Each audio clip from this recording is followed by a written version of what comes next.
தமிழகத்தில் அதிமுக மற்றும் பாஜக கூட்டணியில் இருந்த நிலையில் கடந்த நாடாளுமன்ற தேர்தலுக்கு முன்பாக அதிமுக பாஜக கூட்டணியிலிருந்து விலகுவதாக அறிவித்தது. அதாவது அதிமுகவின் மறைந்த தலைவர்கள் மற்றும் அதிமுக கட்சியில் இருப்பவர்களை அண்ணாமலை தொடர்ந்து விமர்சிப்பதாகவும் கூட்டணி தர்மத்திற்கு எதிராக அவர் செயல்படுவதாகவும் கூறி கூட்டணியிலிருந்து விலகுவதாக அதிமுக அதிரடியாக அறிவித்தது.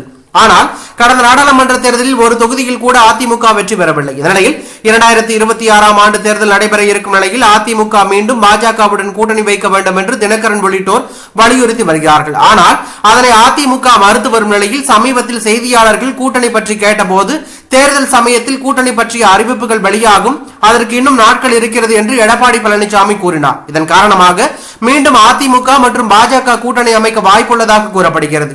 ஆனால் இதனை அதிமுக தலைவர்கள் மறுத்து வருகிறார்கள். இந்நிலையில் திமுகவை வீழ்த்த எதிர்க்கட்சிகள் ஒரு அணியில் திகழ வேண்டும் என்று கட்சிகள் வலியுறுத்தி வருவதால் தற்போது பாஜக மேலிடம் அதிமுகவுடன் ரகசிய பேச்சுவார்த்தையில் ஈடுபட்டுள்ளதாக ஒரு தகவல் வெளியாகி உள்ளது. அதாவது தற்போது பாஜகவில் பொறுப்பாளர்கள் மற்றும் புதிய தலைவர்களை நியமிக்கும் பணிகள் நடைபெற்று வருகிறது. மேலும் இந்த பணிகள் முடிவடைந்த பிறகு கூட்டணி தொடர்பாக பேச்சுவார்த்தை இன்னும் முழுவீச்சில் நடக்கும் என்றும் 2026 தேர்தலுக்கு இன்னும் நாடு இருப்பதால் அப்போது இது தொடர்பான முறையான அறிவிப்பு வெளிவரும் என்றும் கூறப்படுகிறது.